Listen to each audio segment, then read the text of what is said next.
Ono ya Mohamed Chibedi eyakubwa n'enkona n'enywa mu kalulu ka bona aka 2016 ku kifo ky'obwamweya wa Kampala Central oluvannyuma lwavunaanyizibwa ku by'okulonda mu Kampala Charles Ntege okulangirira Mona DP Charles Sserunjogi ku buwanguzi n'obululu omutwalo gumu 1713 olw'emivuyo gyetobeka mu kalulu kano. Ono ebyavaamu teyabikkiriza era ebbanga lino lyonna abadde ku muyiggo ogw'okunoonya obujulizi obulaga nti Sserunjogi yalangibwa mu chamu ngayambibwako pleader we Hassan Kamba owatulinawe Kamba Company Advocates bakunganyiza obujulizi obulaga nti obuwanguzi bwa Salongo Sserunjogi bwa mankwetu.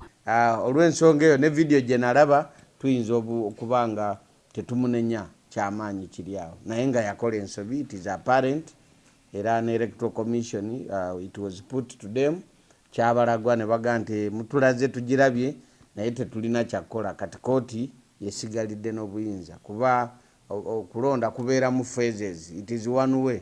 Hassan Kamba atugambye nti okusinziira ku lupapula okwawandiikibwa ebivudde mu kulonda oba luyite lu declaration form, Chibedi yafuna obululu omutwalo gumu 15,980 kyokka Ntege yasoma omutwalo gumu 153 kyokka nga n'abantu abasoma baali 3 mu kifo ky'abana.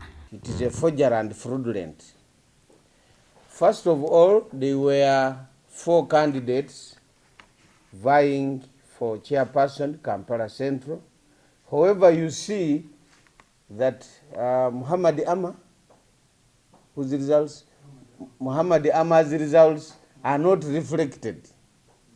They are not shown, and it is, we believe, those results which were carried and added onto Sserunjogi Charles Salongo as he calls himself. Bano kati baagala kooti esinzire ku bujulizi bwe balina basazeemu okulondebwa kwono. Kyokka Kambera awadde akakiiko k'ebyokulonda bulijjo okulaba ng'abantu be bawa emirimu balina obumanyirivu okwewala ebintu nga bino. They are deliberate.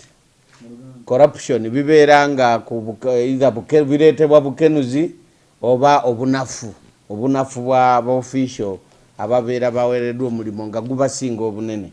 Kati ono kugatta kyokka just addition of results bamuli ku pressa. Ono era asabye ebifo awalirwa obululu okukuumwanga obutiribiri okwewala omujjuzo gw'abantu oguteeka ba returning officer ku nninga. Ne pressa opposition gyereeta mu Tale Center bateekewo engeri nti Tale Center ebeera infiltratable. Oteekayo agenti omu oba babiri abalala ne tubeerawa ebweru oba candidate bennyini. Naye kati kewozi ezibeera ku wali nabo batya bamuga tukutta tukugajambula. So kyekimu ku kireeta obuzibu buno n'akola addition in a hurried way. Okulondebwa kwa Salongo Sserunjogi ku mulundi guno kwamuza mu kisaawe ky'ebyobufuzi oluvannyuma lw'emyaka 10 miramba ng'asirise.